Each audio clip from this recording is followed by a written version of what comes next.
Karakteristik siswa-siswi SMA Negeri 50 Jakarta yaitu berorientasi pada visi misi sekolah SMA Negeri 50 Jakarta, yaitu menyangkut pada IMTAK dan juga IPTEK.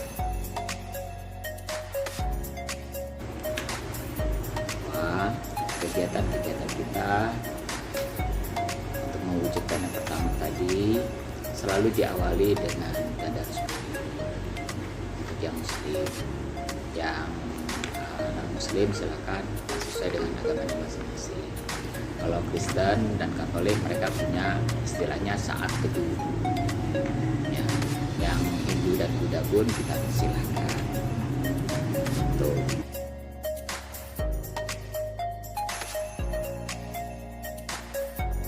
Ya, sama dengan presiden ada periodisasi. Ya, untuk wakil itu jatahnya 3 tahun. Ya, di bawahnya wakil ada staf yang membantu wakil, itu diganti per tahun. Kepala sekolah cuman 2-4 tahun. Nah, saya sudah 2 tahun di sini. Kemudian karena masuk ke sekolah bergerak, jadi tambah 3 tahun. Jadi nanti saya periodisasinya di 5 tahun. Beda sendiri karena kita beda status. Tuh. Bagaimana teknisnya? Teknis pergantian itu sama kayak presidensial. Kita nih kita pakai pemilu. Kita juga ada. Iya Pak, lanjut ke pertanyaan selanjutnya Pak. Kalau untuk peraturan dan tata tertib yang di sekolah ini selama pembelajaran daring, apakah masih diberlakukan sama ketika peraturan tata tertib saat offline? Kayak misalkan biasanya kan ada peraturan kepada siswa tuh yang rambutnya harus ini, terus harus kerapiannya segala macam, itu sama nggak sih Pak selama pembelajaran daring? Tentu ada penyesuaian. Ya, penyesuaiannya adalah pada saat sebelumnya kita nggak bisa ketemuan, maka hukum yang menyangkut pertemuan, datang ketemu, maka itu yang kita ganti. Ya, tapi kan kita bisa ketemu di dunia lain, maka di situ kita pasangkan aturannya, disesuaikan. Nah, ada juga hal-hal yang sifatnya tetap kita gunakan. Apakah tata krama kita lupakan? Enggak, gitu kan? Walaupun kita perangkatnya berbeda, kalau nggak ketemu lagi, mungkin nggak saling, nggak cium tangan, ya nggak masalah. Tapi dengan menyapa, Assalamualaikum, selamat pagi Ibu. Selamat pagi nak. Ibu kok kelihatan cakep banget sih. Ibu habis pakai glow-glow gitu Bu ya. Sapaan yang menyenangkan, ya itu sudah apresiasi terhadap. Untuk kegiatan seremonial sekolah ada yang bisa dilakukan dan juga ada yang tidak bisa dilakukan. Seperti kegiatan upacara bendera maupun kegiatan upacara hari besar lainnya, itu tidak bisa dilakukan selama masa pembelajaran daring. Untuk kegiatan rutin seperti kurikuler yang biasanya dilakukan dari pukul 7 pagi hingga pukul 3 sore, selama masa PJJ ini hanya dilakukan sampai pukul 12 siang. Adapun untuk kegiatan ekstrakurikuler ada beberapa yang melakukan secara latihan sendiri dan juga ada beberapa yang memanfaatkan teknologi.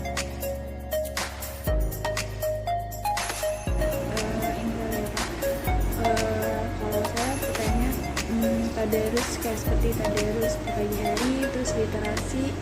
Biasanya kalau di SMA 50 kalau nggak salah hari Jumat ya Pak, literasi itu masih tetap ada nggak di masa Ya, PJJ? kita ubah. Literasi sekarang sifatnya mandiri. Ya, kita perpustakaan kita sekarang terkoneksi dengan perpustakaan nasional, Puskesmas. Ya, anak-anak kita minta untuk membaca literasi dari Puskesmas yang nanti hasilnya dilaporkan. Nah, untuk kelas 10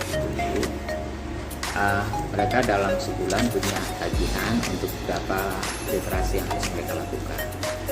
Terus itu syarat untuk bisa ikutan proyek.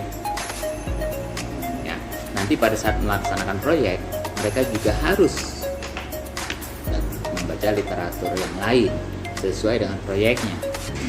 Nah, ini salah satu keterkaitan antara literasi dengan pembelajaran mereka.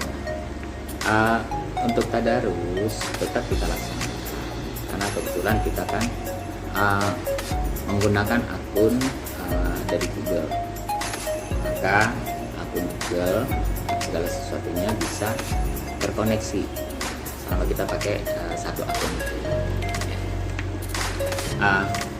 Kelas-kelasnya kita terbagi dengan breakout room, jadi setiap anak bisa langsung terkoneksi dengan kelas. Tuh. Memang perbedaannya pada saat anaknya di rumah dengan anak di sekolah, mereka selain sekolah mereka bisa berbarengan di kelas. Tapi kalau di rumah semuanya dipasang sound, itu suaranya udah jadi kayak pasar. Ya, maka tetap kita menggunakan satu kendali. Ya, siapa yang membacanya secara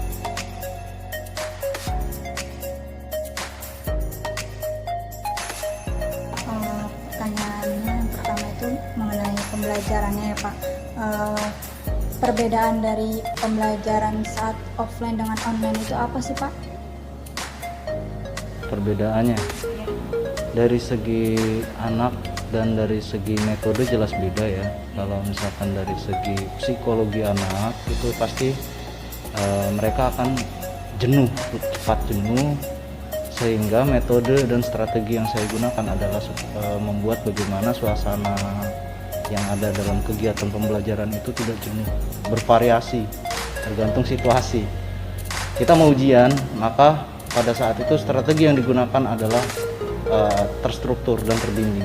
Tapi pada saat kita jauh dari ujian, maka kita gunakan strategi yang lebih humanis. Artinya kita lebih family, tidak mengedepankan bagaimana saya sebagai guru, tapi mengedepankan bagaimana konsep kita bekerja sama dalam geografi. Itu jawaban dari saya. Lalu kira-kira Bapak punya strategi tersendiri nggak nih biar anak-anak tuh nggak bosen gitu? Metode apa yang biasanya Bapak gunakan gitu, metode pembelajarannya? Kalau saya metode yang online, untuk yang online biasanya saya acak. Nah, jadi pertanyaan kita oper-oper, kita sampai kita menemukan titik terang di mana jawaban yang membuat mereka oh ternyata, di mana kalimat oh dalam siswa biasanya dia menemukan hal yang baru gitu kan. Sedangkan jika pada offline, pada saat offline biasanya kita buat lempar bola salju atau kayak gimana. Kalau yang offline itu biasanya menggunakan bola salju, artinya kita lempar 1, 2, 3, 4 membuat pertanyaan terhadap kawan yang lain sesulit mungkin. Kalau dia nggak bisa jawab, maka yang buat pertanyaan itu mendapat nilai tambah. Aja sih. Di masa pelajaran daring ini pasti kita menggunakan media pembelajaran ya Pak, seperti Zoom, Gmeet, Google Classroom ataupun yang lain. Nah, biasanya Bapak menggunakan media apa sih? Untuk saat pandemi seperti ini, biasanya secara formal kita menggunakan Google Meet dan Google Classroom. Zoom itu biasanya untuk momentumal ini maksudnya untuk perekaman, untuk keadaan-keadaan meeting yang urgent, artinya kita sama siswa itu butuh ngerekam yang baik gitu. Tapi untuk pembelajaran yang hanya bersifat keseharian kita menggunakan Google Meet. Kalau yang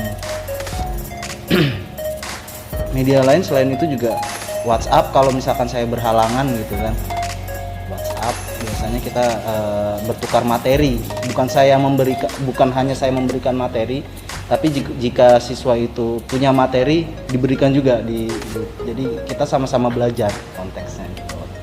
Karena geografi adalah ilmu yang dinamis. Siapa yang menemukan hal yang baru, kita cari tahu bersama. Berarti lebih ke diskusi bareng-bareng ya Pak? Iya. Indikator penilaian daring sama offline itu berbeda. Karena pada saat kita offline, kita bertatap muka langsung, kita tahu bagaimana karakteristik, bagaimana proses belajar dia. Tapi kalau secara online kadang-kadang kita udah tahu, tapi besoknya kita tahu ternyata kehabisan kuota mau hadir. Kita mau ibaratnya kalau di sekolah nih ada yang bandel, kita tanya, kita tegur lah. Kalau di online kita mau tegur kayak gimana, orang dianya juga kehabisan kuota kan kayak gitu. Nah, indikator ini biasanya kita memicu pada kompetensi yang dimiliki anak. Kalau asesmen saya nih ya, biasanya saya tanya dulu, kamu lebih bisa menggunakan cara apa, metode apa, cara belajarnya seperti apa. Misalkan ada satu anak yang pintar berhitung tapi nggak bisa menghafal, kurang bisa menghafal, maka di situ kita akan terapkan passing grade atau indikator batas kemampuan dia sampai mana untuk menghitung. Pada awalnya kita membuat asesmen awal, pra-asesmen. Artinya pra-asesmen itu kita uji awal, oh dia cuma bisa sampai sini. Setelah kita ajarkan naik nggak nih kemampuannya, gitu loh. Itu indikator batas. Misalkan nilai dia, kita kalau offline KKM ya 78 gitu kan di sini mah. Tapi secara online itu udah nggak bisa. Apakah sama cara ngajar kita offline sama online? Beda, gitu. Maka kita harus tahu apa kebutuhan mereka. Yang itu yang menjadi indikator kita. Bagaimana kebutuhan, bagaimana kemampuan mereka. Artinya kita butuh tapi kita nggak mampu ya sama aja. Itu menjadi salah satu indikator sih. Cuma untuk secara angka konkret itu 78. Baik online maupun offline. Tapi pada saat ada persepsi yang lain kan, ada nilai kemanusiaan, ada nilai kerajinan, ketekunan. Nah, itu indikator yang berbeda. Itu sih indikator dari saya. Kendala itu pasti ada, jangankan mahasiswa pun ada kendala pastinya. Contoh lagi meet, tahu-tahu listrik mati, tak aja. Yang penting kita bicara jujur. Saya tekankan ke mereka, apapun keadaannya, bicaralah yang jujur. Karena pada saat kalian bicara jujur, nilai kalian saya akan jamin. Kenapa? Karena kejujuran itu nilai moral utama. Sekali kalian bohong, selanjutnya sulit untuk dipercaya. Maka nilai kalian tanda tanya nih. Nyontek kah? Tapi kalau kalian jujur dari awal, saya akan percaya bahwa itu nilai kalian sendiri. Bukti, that's bukti yang dibutuhkan. Kita lihat dari mana bukti kejujurannya. Biasanya kan dari orang tua paling utama. Kalau walas biasanya masih ngebelain. Orang tua pun ngebelain, tapi nggak ada salahnya kita bangun persepsi sama orang tua. Kita sama-sama ada masalah. Selain dari guru, dari siswa, orang tua juga ikut berperan di sini. Ikut ngebantu nggak? Kalau anaknya nggak mau dibangun, nggak mau didorong, buat apa peran guru? Gitu kan? Orang tua juga berperan. Jadi cara kita menanggulangi masalah terkait permasalahan ini dari segi sayanya sendiri, saya menanyakan kredibilitas atau kenyataan permasalahan yang ada. Kalau dari segi saya interaksi sama siswanya, dari segi siswanya berarti saya menanyakan ke orang tua bagaimana keadaan yang realnya, selaras atau tidak. Jika selaras berarti data itu valid. Ya, itu cara saya menyelesaikan sebuah masalah.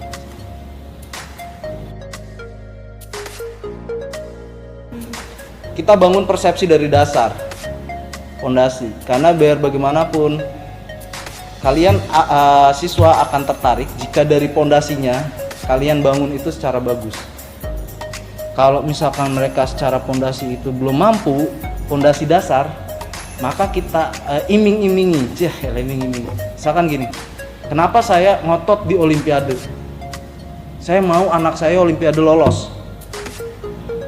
Karena pada saat kita membayangkan keuntungan yang diambil dari hadiah Olimpiade, mereka akan terbangun persepsi sendiri.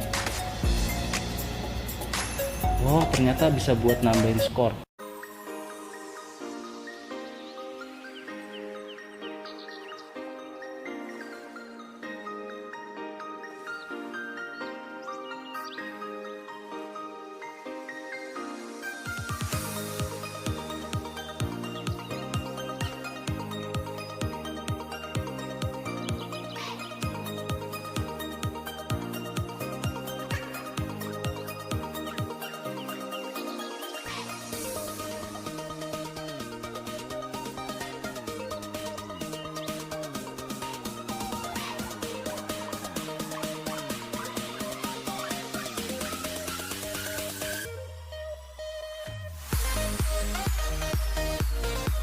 Demikian laporan PLT 1 kali ini, semoga bermanfaat bagi yang nonton. Kurang lebihnya mohon maaf. Wassalamualaikum warahmatullahi wabarakatuh.